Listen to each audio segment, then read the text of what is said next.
Hello, everyone. Good afternoon, and thank you for joining today's webinar on heat network regulation.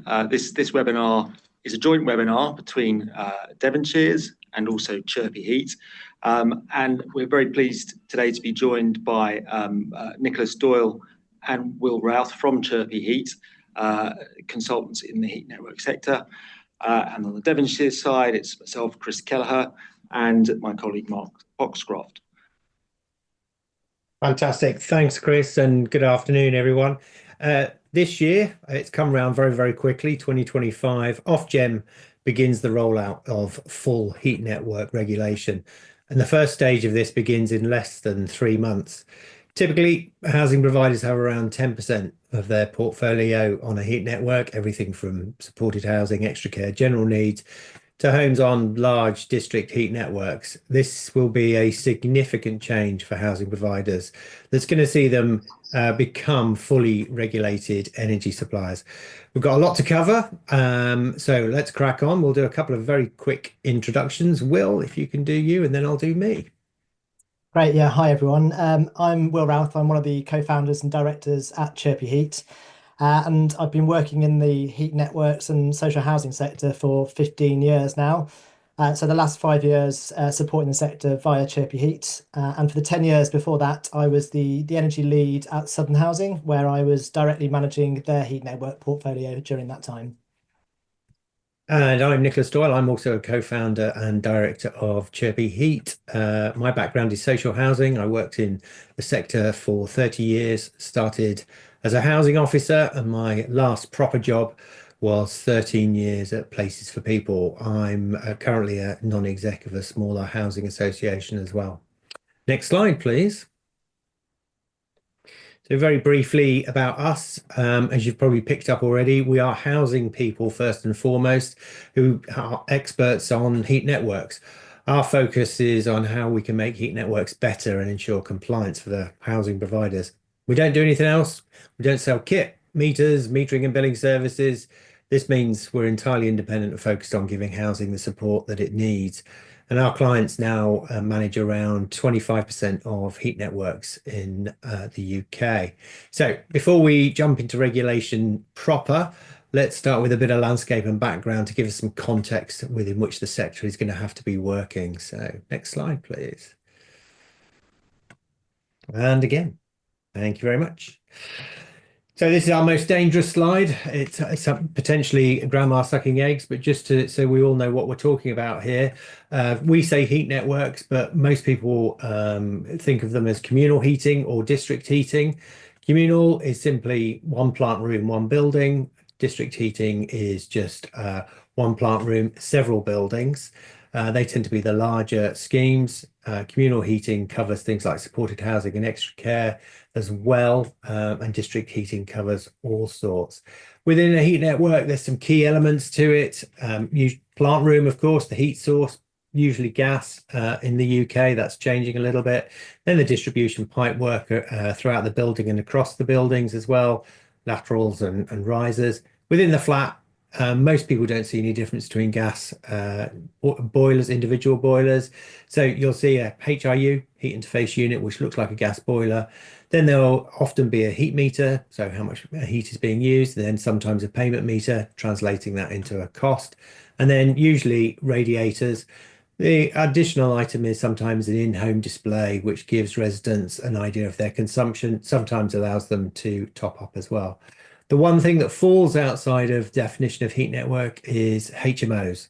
So anything with a shared space, kitchen and bathroom, for example, they are not considered to be heat networks, even if they share a plant room. Next slide, please. Okay, so heat networks in the UK.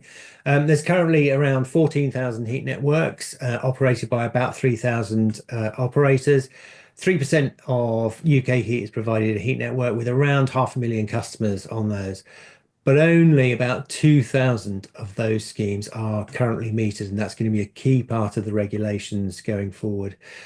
But critically, around 2/3 of heat networks are managed by either housing associations or local authorities. They are by far the biggest managers of heat networks in the UK. That's where we are now. In the future, they are a key tool for low carbon heat, as well as along with heat pumps. And the government wants 20% of UK heat demand to come from heat networks with around 5 million customers. So that's a major shift, a major change. That's being supported both by policy, regulation, but also funding and things like zoning, which we will touch on later. Next slide, please. What's the reality of heat networks in the UK? It's a long history of the way that we've developed them in the UK, very much on an ad hoc basis rather than on a strategic basis, which other countries, particularly the Nordics, have done. And that's meant that the sector has gone from accidental energy suppliers to becoming fully regulated energy suppliers fairly quickly. And the experience of most housing providers is that it feels like firefighting a lot of the time, dealing with poorly designed, developed and delivered heat networks. They have often limited knowledge and experience because heat networks have been a relatively small part of their portfolio that's grown over a very, very long period of time. That's true of the supply chain as well. We don't have a very well developed supply chain in the UK. That's changing, but it lacks resources and expertise on that side. We've got a bigger mix of different technologies and suppliers. There's no consistency, and that's even within a housing provider's portfolio. Quite often they'll have different metering and billing providers and different designs. And often housing providers find that at the very best, their heat networks cover their costs, and in many cases actually lose money and have ongoing operational issues. And we're seeing increasing amounts of coverage around heat networks, and that's going to increase over the next few years, as we will see in terms of the consumer advocacy that we'll see under regulation. So next slide, please. Over to Will. Yep. So my job for the next kind of 10 minutes or so is to provide a really headline overview of the regulatory landscape. There's quite a lot to get through, and it's always a challenge to make regulation interesting and fun. So strap yourself in and enjoy the ride for the next 10 minutes. So let's start with current regulation. So the only regulations that are currently in place are the heat network metering and billing regulations that were introduced in 2014, so just over 10 years ago now. And I think it's fair to say these are fairly light touch and put kind of three main duties on heat network operators, which are to firstly notify the government via the Office of Product Safety and Standards of a full list of all the heat networks that you operate, and make sure that list is kept updated either every 4 years or when you build or develop a new heat network. Secondly, it's to install metering equipment where it is cost effective to do so. And thirdly, when there's metering equipment installed, is to make sure that is operating accurately and that customers are billed off the back of that correct metering. So next slide, it's kind of really fair to say that over the last 10 years, with the introduction of the heat network metering and billing regulation, the role of a social housing provider has really changed from a landlord providing communal heating via a boiler or slightly bigger schemes through to what we use the term kind of accidental energy supplier, where they've had to report to government, and then where metering's been introduced, they are running a small energy company within their organisation.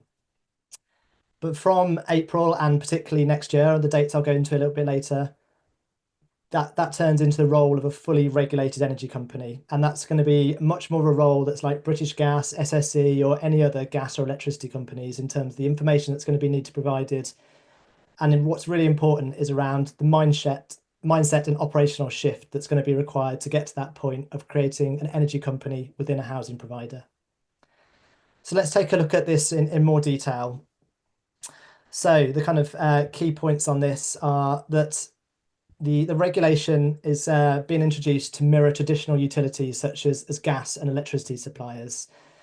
And that's really to kind of provide the same level of customer protection in this new and growing utility market, particularly one that's got a natural monopoly and where consumers don't have the choice to switch like they do on gas and electricity supplies. And as Nicola said, it's also to support the rollout of heat networks across the UK to move from 500,000 customers to 5 million customers. That really needs to be underpinned by strong regulation and customer protection. The key players, so the regulator is going to be Ofgem. They're going to take it on alongside their role of gas and electricity and translating what they know of those sectors to regulating heat networks. And in terms of the regulated entities, that will be anyone that operates a heat network. And there's going to be kind of two splits. One is going to be called a heat network operator, and that's essentially anyone who owns the assets of the heat network. And the other is the regulated entity is the heat supplier, and that's the person that has financial control and kind of exchanges money ultimately. And in many cases, they will be the same entity that owns the assets in the building or network and has the financial transactions of the inputs and collecting money back from customers. And this is going to apply to all communal and district heat networks in the UK. So all of those schemes that Nicholas outlined earlier in the diagrams. And some key points to note going into this. This is going to integrate all of the existing and current regulations, but there's going to be a big drive to individual metering. So all of those 12,000 networks, they're going to look to install metering over the kind of next 10 years as regulation kind of hits the ground, so that customers are billed and metered on their end consumption. Reporting is going to be to Ofgem, and it's going to be a full suite of metrics and KPIs that I'll go into in a little bit later, but that's going to cover everything from efficiency, performance, management, finance, and the financial health of your organisation to run heat networks.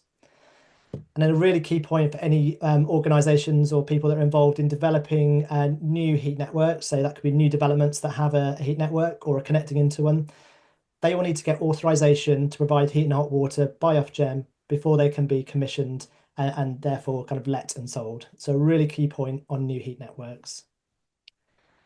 So let's take a look at the kind of three main parts of the regulation that have been rolled out as part of the Energy Act in 2023. So firstly, and the most developed area is the consumer protection.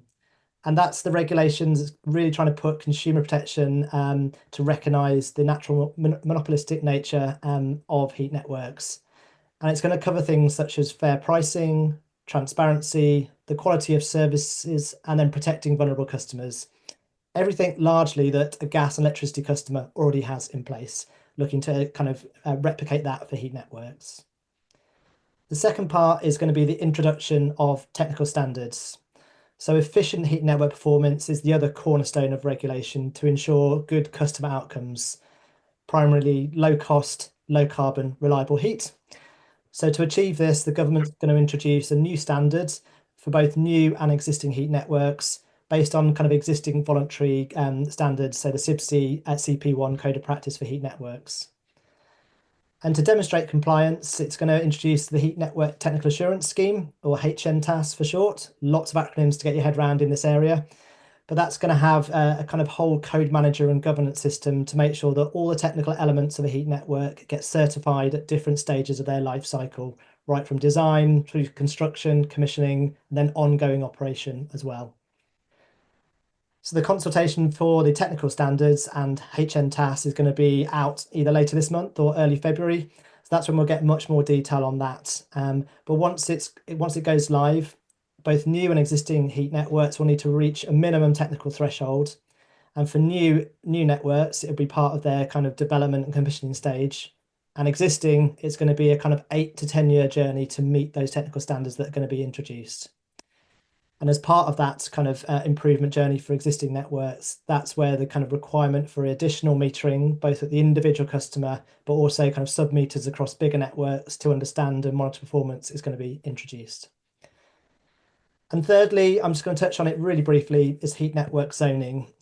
This is the least developed part of the regulation and it's going to come a little bit further down the line, but there's lots of background work going on. But this is the key tool that the government's using for the rollout of heat networks across the UK. So it's going to give local authorities power to designate geographical zones where heat networks are expected to be the lowest cost solution for decarbonising heat. So that's going to kind of mandate kind of actually what is going to be built and what future heat sources are going to be in certain areas. And many places have already gone early on this. So the London Plan, for example, but also cities like Bristol and Brighton have similar policies in place. So these three elements are kind of being introduced the order that I taught them through. And so in terms of their development and the consultations, consumer protection is a lot further ahead and then following technical standards and zoning later in the year. So in terms of timescales, on the next slide, there's kind of a few key dates to be aware of. So the first date, as Nicholas alluded to, is 3 months away, or it's just under 3 months away, is the 1st of April 2025. And this is where all existing activity is going to be deemed to be authorised. And Citizens Advice and Energy Ombudsman take up their roles in terms of customer advocacy and redress schemes. The next date to be aware of is the 27th of January 2026, so just over 1 year away. This is when Ofgem powers start in full and your reporting requirements come into force. So Ofgem are going to introduce a digital platform where you'll have to upload all of your information about your heat networks and then your regular reporting. And they're currently consulting and deciding upon what they call the cadence of reporting. So that really is what information you'll need to provide to Ofgem and at what time periods. So what things you'll need to do at setup phase, and then what information will need to be provided monthly, quarterly, annually.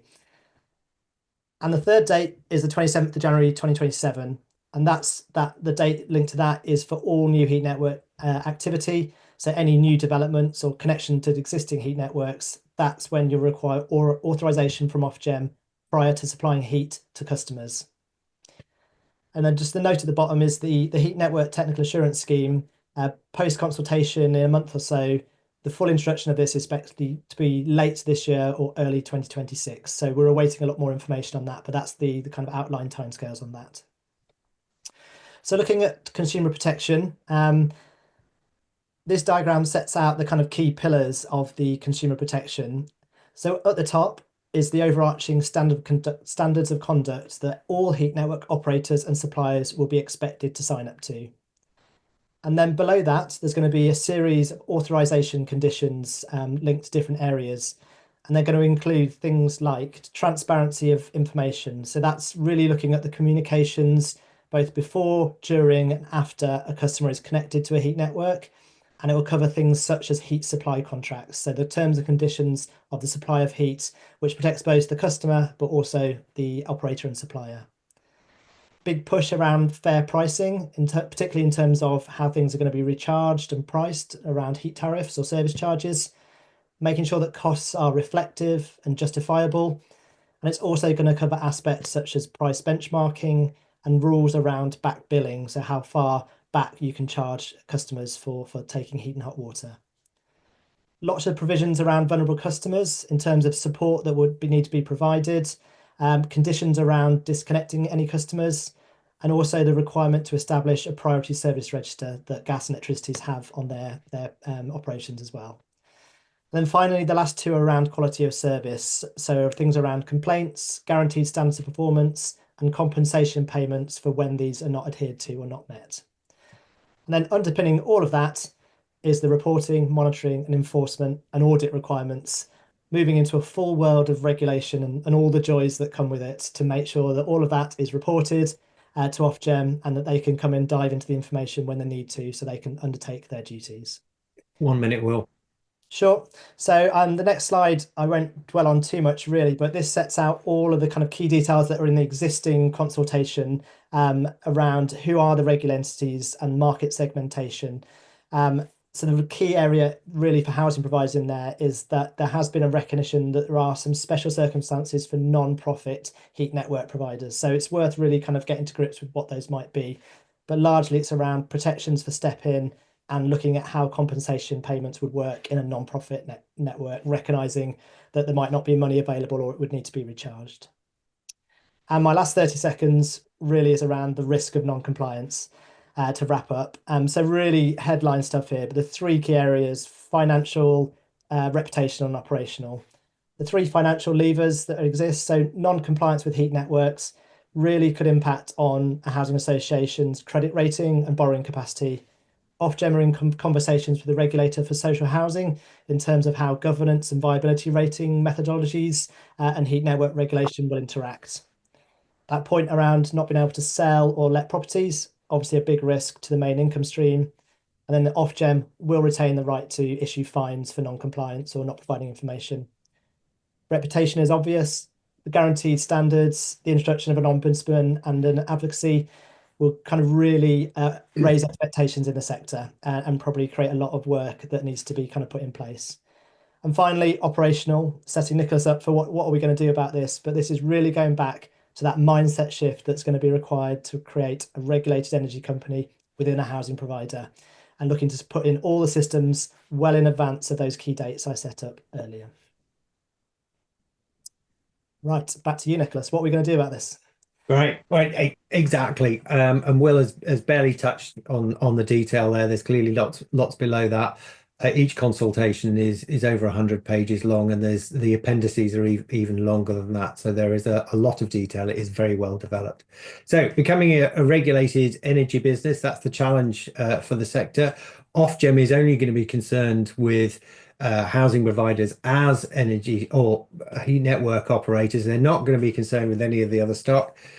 So all those things that Will has outlined, consumer protection scheme performance and management, will be required on the housing side. That will all go to Ofgem.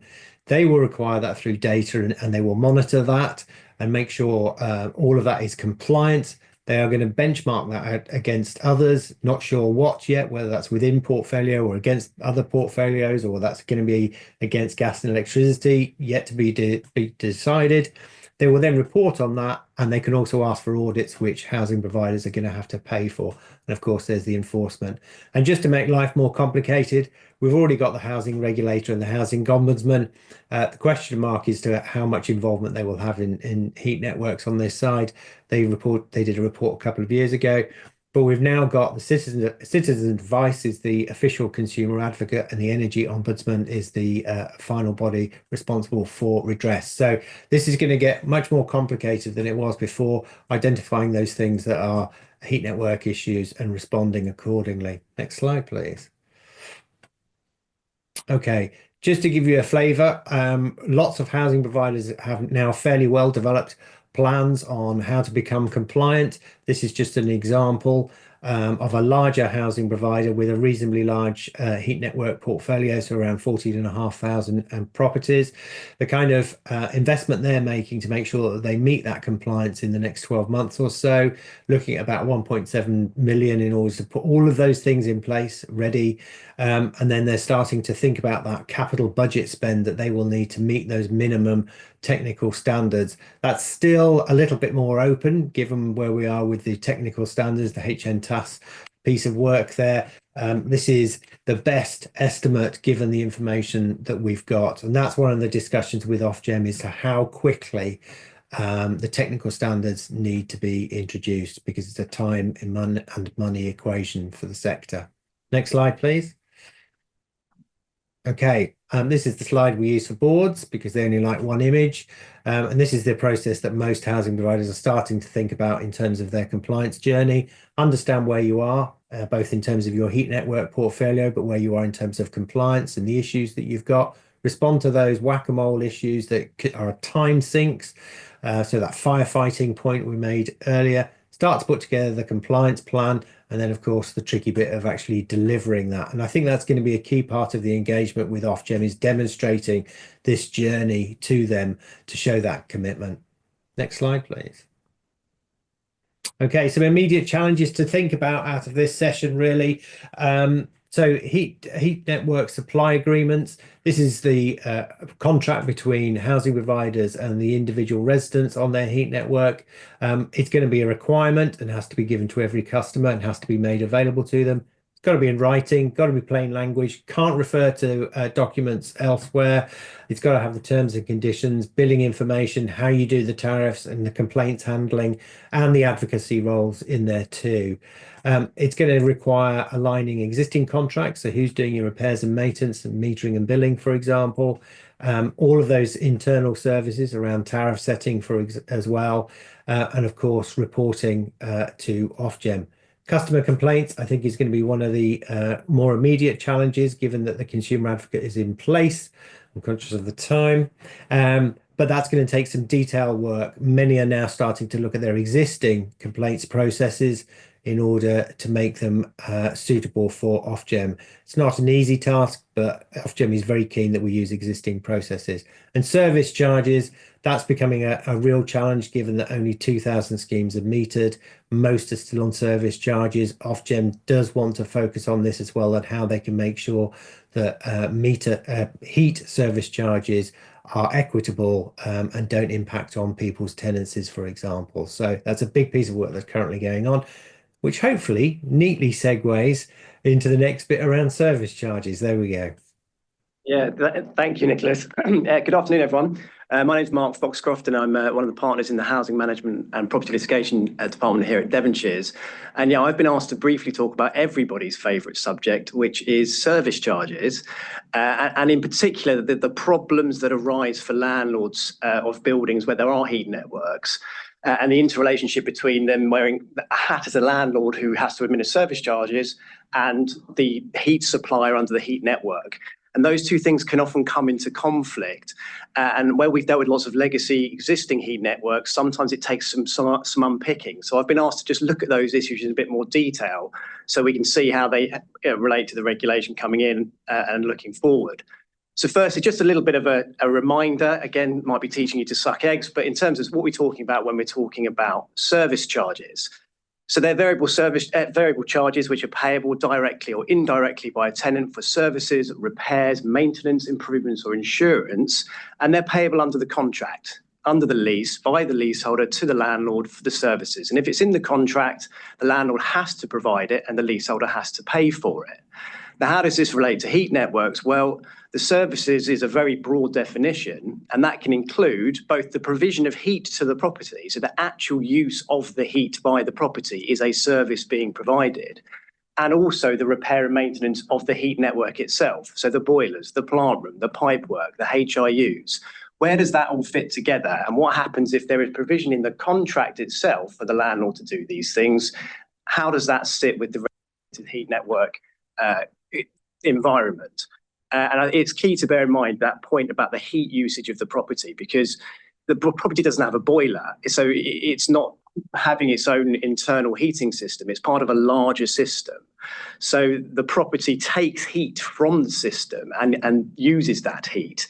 But if the landlord has covenanted to provide heat to the property, then it has to do so. So moving on to the next slide. So how are service charges administered? Well, primarily, as I've said, it's by way of the lease, the contract itself. So that will lay out all the terms relating to how service charges should be demanded, what's to be provided and when, how much is the leaseholder supposed to pay and when. So there's primarily a contractual obligation for administration, and that can vary from lease to lease and scheme to scheme. So landlords need to be aware of what their individual leases say, because that will be the primary guiding light as to how things are administered. But then on top of that, for residential service charges, which is what we're talking about here, there is an additional statutory regime of regulation that sits on top of the contractual regime. So sections 18 to 30 of the Land on Tenant Act 1985 lay out what regulation sits on top. So although the contract may say one thing, the landlord has to do additional things to provide the leaseholder with certain information and protections. So as said there at the third bullet point, the 85 Act provides prescribed and specific requirements as to how and when service charges can be recovered from leaseholders. And crucially, if the landlord doesn't get that right and it doesn't comply properly and in statutorily defined time periods, then they can be barred entirely from recovering their costs, even though they may have legitimately incurred those costs, repairing the heat network. If they don't do that, then they can get themselves in trouble. So as I say, this can sometimes put them in conflict because they've got these obligations under the lease with their role as a heat supplier, particularly if the landlord just thinks about the heat usage as, well, that's my heat network role, I'm a heat supplier, and they're not thinking about their role as a landlord as well. And the first area of kind of conflict that I wanted to look at was heat supply agreements and leases, which has already been touched upon. So just to refresh, as I put there, a HSA is an agreement between the heat supplier and the consumer, pursuant to which the heat supplier agrees to supply heat to the property and the consumer agrees to pay for the heat usage based on a tariff or face sanction or severance of supply. So where you've got a third-party energy supplier, that makes perfect sense because there's an agreement, it's a contract, the supplier has to provide, the consumer has to pay. But where you've already got a leasehold contract in place which deals with that, what additional role does the heat supply agreement take? What role does it play if the lease already prescribes exactly what's supposed to happen? Now, sometimes leases will allow the landlord to provide for the heat themselves, or alternatively to allow them to employ a third-party heat supplier. So you can then have leases which have various different alternative routes as to how the heat can be supplied to the property. And this again can cause conflict, because what takes precedence? Is it the lease or is it the HSA? What if the person stops paying for the heat? Is the landlord required to enforce the terms of breach of lease, or do they enforce the terms of the heat supply agreement and cancel the heat supply in that way? So we've often seen that problem come up time and time again. And often there can be a requirement to enter into a heat supply agreement in a lease, which is not followed through. The lease is executed, everybody moves in, everyone's happy, and the heat supply agreement is not entered into. So what happens when issues arise at that point? So I've kind of laid those out on the second slide here about heat supply agreements. So I said, if the HSA provides the heat supply can terminate heat supply for non-payment or non-provision of metering information, and the leaseholder doesn't do that, in principle, they're in breach and action can be taken. But if the landlord is under a stricter contractual provision under the lease to continue providing heat, then they have to do that even if the leaseholder doesn't pay for that heat. So the leaseholder can be put in breach of supply by cessation of the heat supply by a third-party energy company or by themselves by enforcing the terms of the heat supply agreement. So it's almost, it confuses the position for everybody. And as we know, that what we don't want is confused consumers, because that's the regulation is there to protect them. It's not there to make it worse for them. So landlords can end up walking into kind of own goal situations by making their leases overly complicated, requiring heat supply agreements, and then nobody kind of keeps an eye on it, and it ends up snowballing into a much more confused position. The second area I wanted to talk about is how the landlord charges for the provision of heating. So I'd say leases may well contain a provision requiring the landlord to provide heating services directly, or, as I've said, alternatively, permit them to employ a third party to provide some or all of the heating services. And often what we see is they split out the heating services in relation to repair and maintenance of the actual kit, the plant, the heavy duty stuff. I will keep that as landlord. I will repair and maintain that because it's part of my building, but I'm going to push off the provision of heat, the metering, the billing elements to a third party. And that split of the heating services, although it makes sense in the landlord's mind, doesn't necessarily work from a leasehold perspective, because they can lay out the lease. And as I said at the third bullet point, often what happens is the landlord will say, well, I'm required to provide you with heat, and I'm going to do that in one of two ways. I'm going to charge you via the service charge for the plant and maintenance, but then I'm going to charge you by way of a separate charge for the actual heating usage, or I'm going to require you to enter into a third-party agreement. Now, whilst that is a split within the contract, it is an artificial split in terms of whether those are service charges. If the provision of heat is still happening under the leasehold agreement, then it is probably still a service charge within the statutory meaning of Section 18. So even though the landlord's like, well, I've split them up now, so service charge is just going to deal with it normal way for the plant, but the provision of the heating and the metering, that's not going to be a service charge, that's a separate charge, and I don't therefore have to comply with all the statutory requirements for service charges. But actually, if it falls within the definition of a service charge under Section 18, they will be required to comply with the statutory requirements. And therefore, we have to consider, are heat usage charges likely to fall within the definition as Section 18? And having looked at this, a number of times, I'm of the view that they most probably are, because if we look at the definition in some detail, they are in an amount payable by a tenant of a dwelling as part of or in addition to the rent, because it's required by the lease. It's payable for services, the provision of heat, and the whole part of which varies or may vary according to the relevant cost. Now, this is where it gets a bit technical, because it's about the tariff that the landlord sets. But basically, if the amount they have to pay varies because the amount of heat usage they pay varies, then it's likely to be a variable service charge.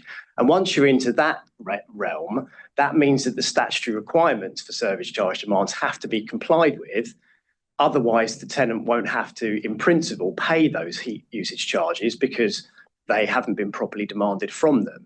And that may be the case, especially the case if they haven't entered into a heat supply agreement, because the lease is the only thing that lays out the requirement for the leaseholder to actually pay for the usage of the heat. I say it causes further issues. As I said, the bottom bullet point as the landlord and heat supplier with their two hats on, they treat it separately and they delegate responsibility to a third party under a separate contract, to a billing agent. But the leaseholder may not be in that arrangement. It may be just be an arrangement between the landlord and the third party supplier, which says you just basically, I've delegated my responsibilities under the lease for the provision of heat to you, third party agent. And third party agent says, okay, I'll do my job and I'll charge the leaseholder. But if the leaseholder doesn't pay, ultimately that loss falls back on the landlord. So there has to be kind of, subtle thinking about how to approach these things. But looking at what requirements would be required if heat usage charges do form to be service charges under the 85 Act, well, if they do, they have to be demanded as service charge. And that means, as I've laid out there, number one, the demand must state the name and the address of the landlord, not the third-party billing agent, but the landlord who's making the demand. If it's in a high-risk building under the Building Safety Act, so a high-rise building, has to include certain prescribed information about building safety. The service charge will not be due unless the landlord has served on a tenant in writing a name and address for service of the landlord, again, not the third-party agent necessarily. And then it gets to the real crucial ones, which is number 4. There is a prescribed form of rights, summary of rights and obligations that has to go with every single service charge demand in order for that service charge to be payable. It's prescribed by statute. It's a 1 or 2 page of A4, and it has to go with each demand. And in our experience, third-party agents who are billing leaseholders for heat usage don't send the summary of rights and obligations. So if they are service charges, arguably they're not being properly demanded. And then the real kicker for the landlord is there is an 18-month limitation period for service charge recovery. So you have to properly demand the cost within 18 months of it being incurred, or you are statute barred from recovering it. So even though they may be trying to chase people for heat incurred a number of years ago, if they haven't properly demanded that heat usage within 18 months of it being incurred, arguably they are stopped from being able to recover those costs. So that sounds very scary, and it potentially could be, but it's easily dealt with. And in our experience, this is only just being raised by leaseholders recently because of the inflation in gas and prices. So they're saying, well, suddenly my heat's gone up by this much.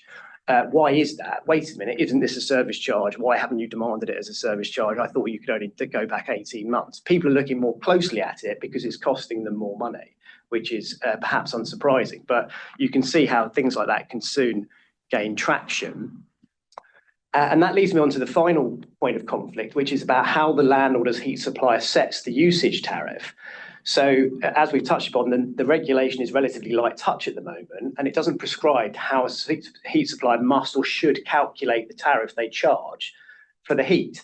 So as it currently stands, a landlord within reason can arrive at its own tariff that it wants to as to how it calculates heat. Now, it will take guidance, and the lease may say some things about how that's done, but it's unlikely to be prescriptive. But the leaseholders have additional protection from the service charge legislation because Section 19 of the 85 Act says that service charges must be reasonably incurred to be payable by a leaseholder. So tenants could potentially challenge heat usage charges and the tariff that they're based upon on the basis that they are unreasonable in front of a tribunal. In order to address that challenge, the landlord's going to have to show how they calculated their tariff and why that tariff is a reasonable one and leads to reasonable charges. And if they can't do that, then they are at risk of being found not to be able to recover those costs on the basis they were unreasonable charges. And again, in our experience, because of the complexity of some of these tariffs that are used, landlords can sometimes struggle to explain how they have arrived at those tariffs. So these are issues that we see as the things currently stand. So I wanted to raise them now because when this is going to be an increasingly tight regulatory situation, both on the heat network side because of what Will was talking about, but also because of the Leasehold and Freehold Reform Act, there is service charge regime change coming as well. And there's going to be increased regulation on the service charge side of things.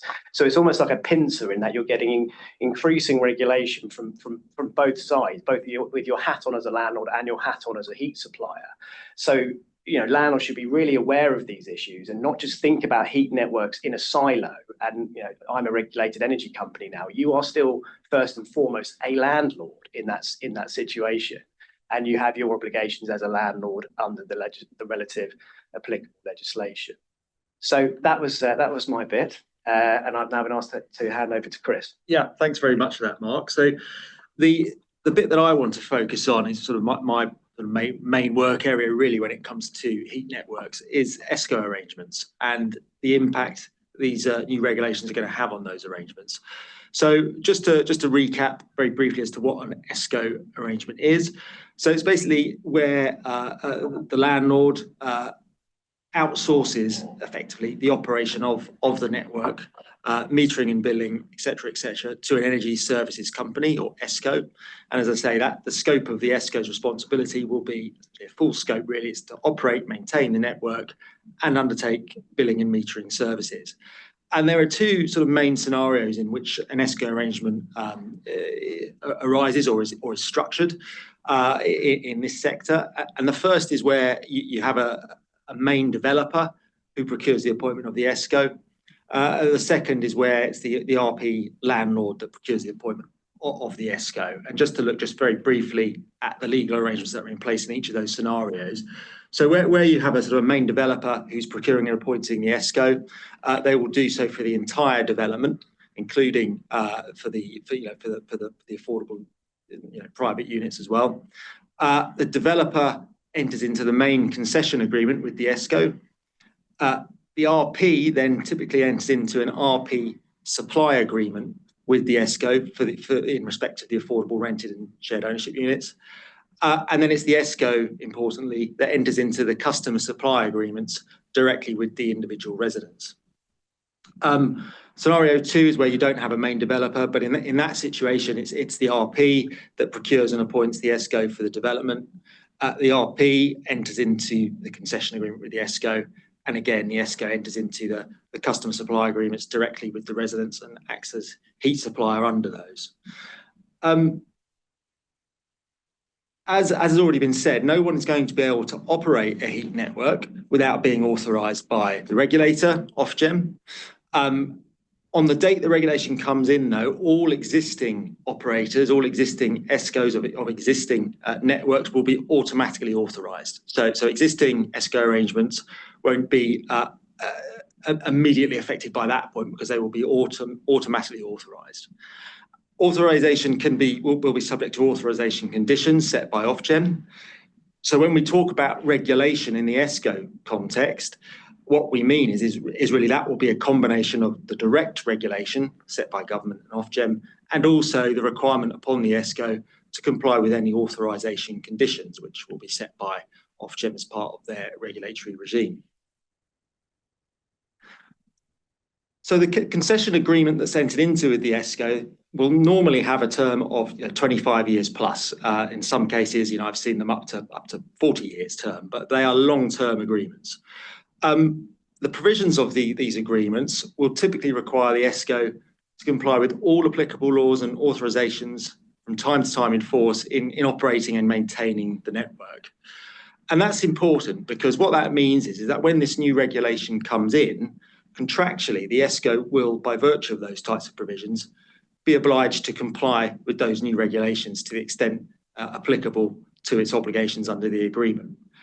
So that is not really in question. The question is well, what's the cost impact of that under the ESCO arrangement? Who picks up the tab for the additional obligation that's going to be involved in terms of complying with the new regs?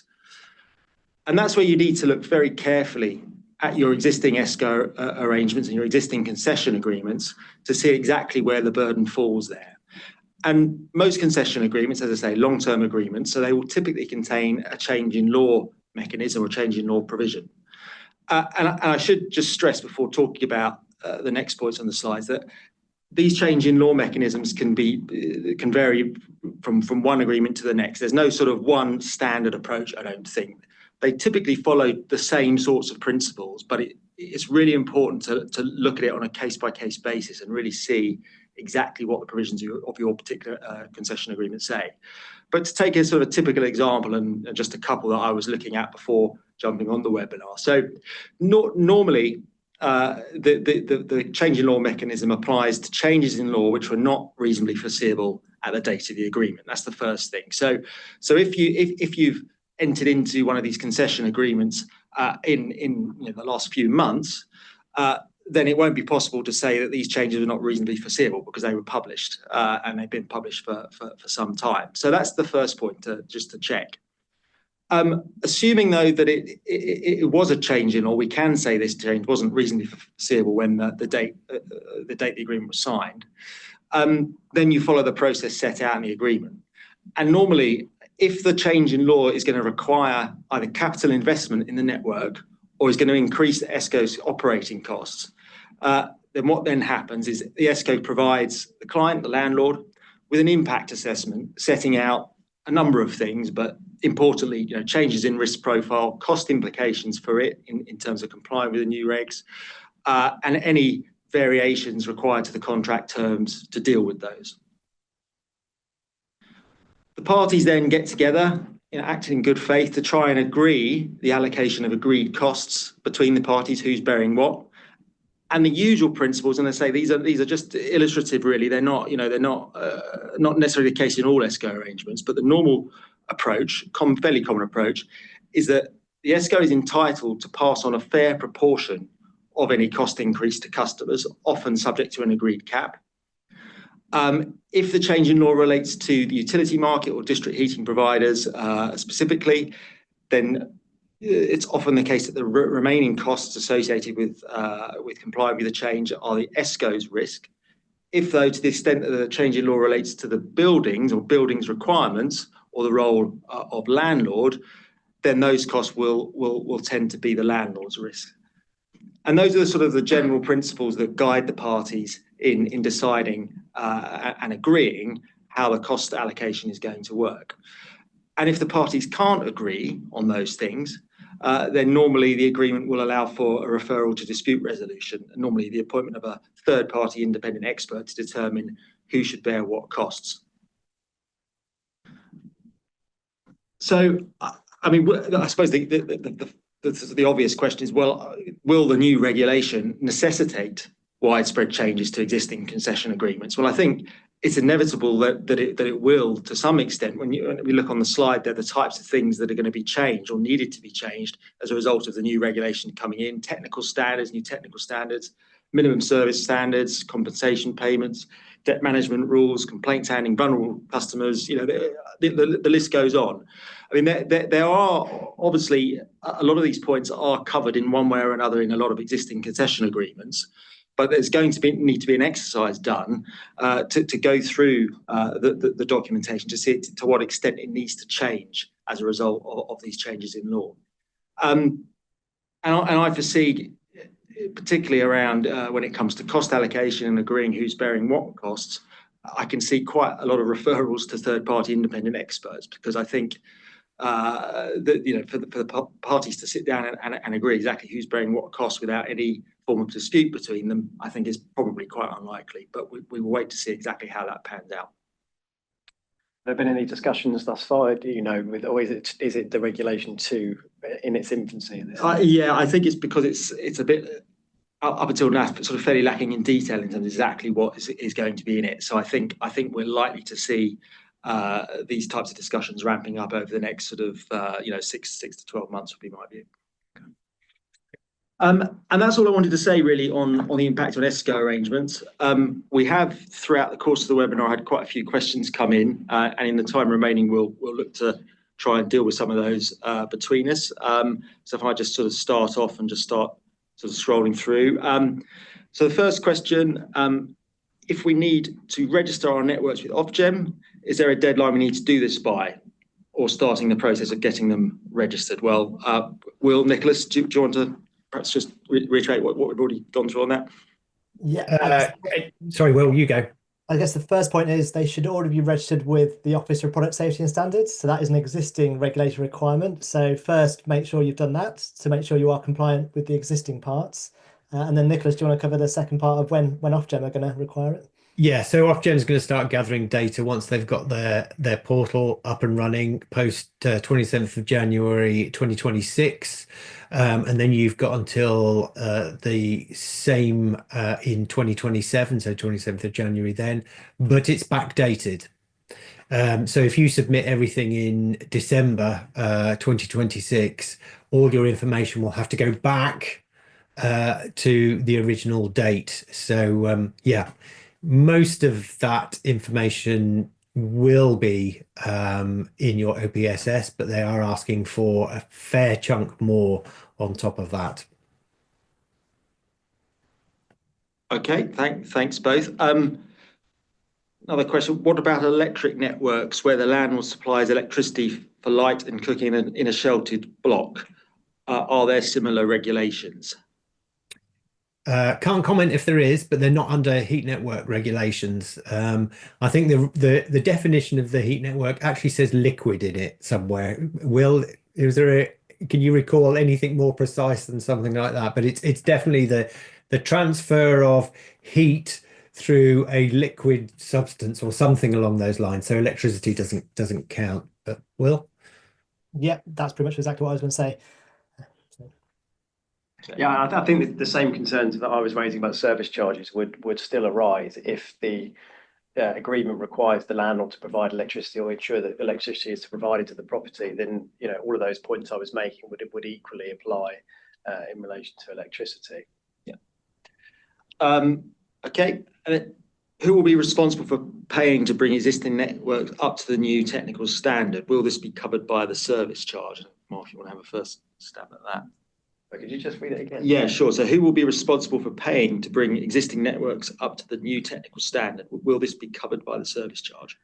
Well, I mean, it would again depend what the tenant's required to pay. I mean, if they are required to, if it's an improvement and the landlord is being required to carry out to the network, and to comply with legislation, then if the lease provides that the service charges can be charged for those kind of improvements, then arguably it would be able to be passed on to the tenant.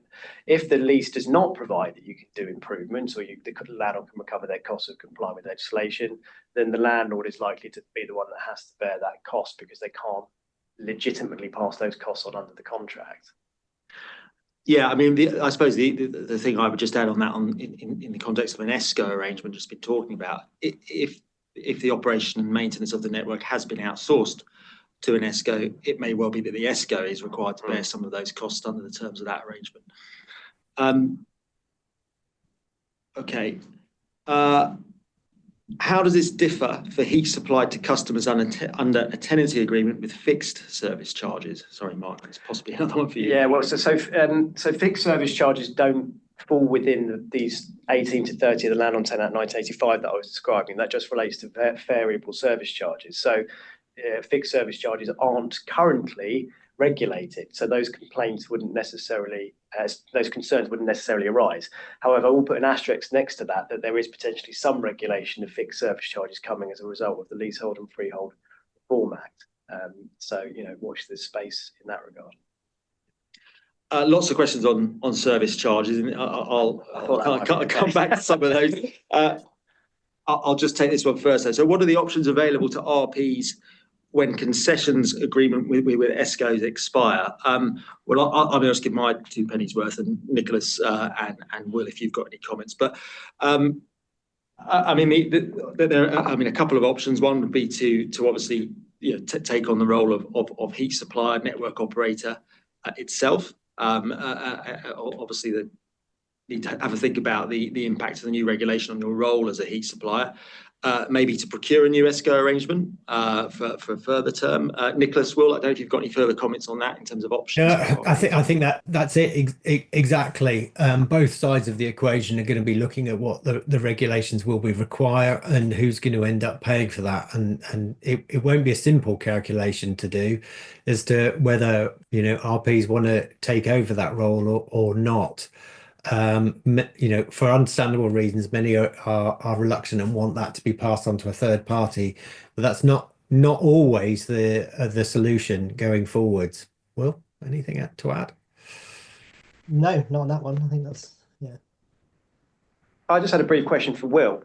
Will, in relation to the regulation that's coming, is there any indication of a tightening up of the tariff setting and the calculating of pricing by heat suppliers for the heat charges they charge? Do we have any idea what that will look like? Not in great detail, as in I don't think there's going to be a prescriptive list of what's in and what's out. I think there will be guidance of kind of, and it goes back to your point around the two hats that social housing providers, they've got the housing hat and the energy hat that are both going to be regulated entities. I think what might be useful is there probably is going to be guidance of what is a housing cost and what is an energy cost, so trying to kind of get rid of that blurred grey middle section. We do a lot of work around heat tariffs and get asked to benchmark them, and it's really hard because we're not comparing apples with apples. There's lots of different costs, inclusions, and ways of doing it. But so I think there will be kind of probably more guidance around what can't be included, which will be helpful because it's kind of actually things need to be counted in different ways. But I think the key point is that it needs to be justifiable, reflective, and transparent. So passing through costs of the base fuel, for example. So if you're paying gas or electricity costs, you're kind of showing what you're paying for those, and then the network efficiencies and metering and billing charges, if that's outsourced. You could get a fair inquiry from either Ofgem or your customer to say, actually, what are those costs and how they're being procured? So I think there is going to be much more scrutiny and transparency required around that, which I think in turn will lead to people kind of examining them and going through a bit more of a fine tooth comb in terms of actually how do they calculate them, what do they include. So I don't think it's going to be prescriptive, but I think a lot of people will kind of delve much more into the detail. Yeah, I mean, certainly that's been. Sorry, go on. Sorry, Nicholas. I was going to say, I'll certainly just that's been my reinforce concern. Sorry, go on. I would say certainly that's been my concern on the tribunal side of things. The first tier tribunal, they're not experts in energy procurement. They want a straightforward answer to what they see as a straightforward question as to how have you calculated this tariff. And as I've said, in my experience, it is very technical and it is very difficult. In my experience, landlords are clearly trying to arrive at a reasonable tariff and they're using reasonable assumptions and reasonable data and the rest of it. But actually translating that into a simple enough explanation that a tribunal judge, casting no aspersions on tribunal judges, obviously, but so they can comprehend what's being discussed and consider whether it's reasonable. That's where I think the challenge is. So as you say, more guidance as to what's in and what's in and what's out, what's housing, what's energy. I think that will be very useful. Yeah, I think we've probably got time for just a couple more. Do the new heat regulations and reporting to Ofgem requirements also cover buildings fed by oil boilers for the communal heating systems? Yes, nice simple one. And whatever the heat source, if it's communal, then goes into a communal supply, it's in regulations. Lovely. And then I think finally, just to end on one of the service charge ones. So for energy supplying social housing properties, how would a service charge of heating be separated if part of the tenancy is not considered rent? Sorry, one more time. How would a service charge of heating be separated if part of the tenancy is it not considered rent? Well, I mean, I think we need to be clear if we're talking about kind of assured tenancies or leasehold arrangements. For assured tenancies, kind of tenancies, with security of tenure, periodic tenancies, then yes, the usage charges may well form part of the rent. But for leaseholders in buildings with communal heating plants, it's much more likely that the lease is actually prescriptive that they have to pay for the provision of heat that the property uses from the network. And as I say, the pitfall is that although the lease can separate that out from the general service charge provisions, that is an artificial construct from the statutory consideration of whether that's a service charge. Thanks, Mark. So I think we're out of time. We had lots of questions we couldn't get to, but obviously if there are any things that you need assistance with, you know how to get in touch. Just a reminder to do the feedback survey follows this, and also the slides will be circulated as promised. Thanks again for your time, everybody. Thank you. Thanks, everyone. Thanks, everyone.